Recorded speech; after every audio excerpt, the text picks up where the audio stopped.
Welcome to Good Common Classroom, Writing a College Entrance Essay, Landing Your Story. This is your flight instructor, Greg Kurtz. You are circling the airport of your college entrance essay and wondering how to achieve the perfect three-point landing.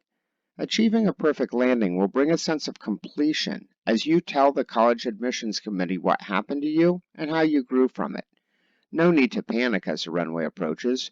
You've learned that writing isn't magic, it's a craft, and you will benefit from a landing technique that provides symmetry. There's an old Yiddish expression, the way it begins is usually the way it ends.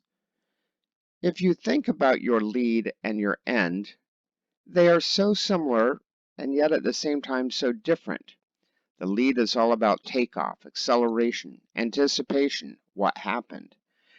The end? Well, it's about landing, deceleration, completion, and how you grew. But for all the differences, two constants remain, the runway and the pilot. So exercise your control and apply the wisdom of the Yiddish expression, the way it begins is usually how it ends. Let's see if there's something in your beginning that would be worthy of your ending. To do that, you'll need to read your lead. I would recommend reading your lead aloud several times, and as you read, look for wording that you can borrow, wording that is worthy of your ending. Here's a lead that I wrote from an essay about losing someone close to me and how my Converse shoes, my Chucks, walked the path of grief with me. My faded blue Chucks have become a companion to me. We've walked the path of grief together for the past 791 days.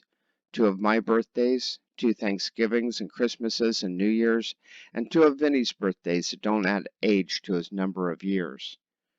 There it is, right there. The concept of faded blue Chucks and companion.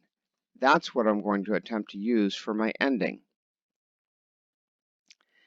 In order to use it for my ending, I'm going to need to leverage the technique that we tried when you drafted a couple of versions of your lead paragraph. Write 2 quick drafts of your end. Leverage what you are borrowing from the lead by putting it at the top of a blank page in your journal.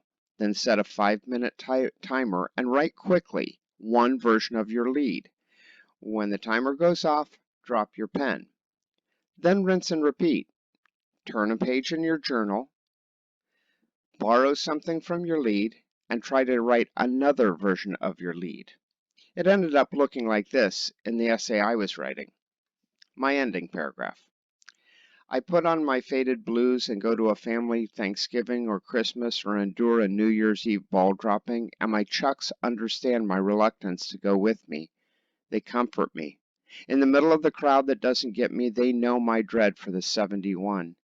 These faded blues have become my silent companion, the answer to my aching need.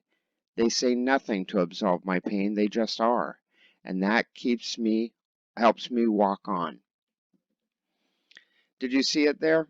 The concept of faded blues and the deliberate use of silent companion? I threaded from my beginning to my end. Now, after you write 2 quick versions of your ending, you'll need to find your way to a quiet room and read your essay aloud to yourself. When it comes time to read the ending paragraph, read one of the 2 versions and see what you think. Then start over, reread the entire essay aloud, but when you get to the ending, read the other ending paragraph and select the one that you like the most. As soon as you complete that, can I offer congratulations? You now have the first draft of your college entrance essay. In other words, you completed your solo flight. But maybe as you look around, you find that you overshot the airport by a couple of 100 words. No problem. Next time, we'll talk about murdering your darlings to get you inside of the required word count.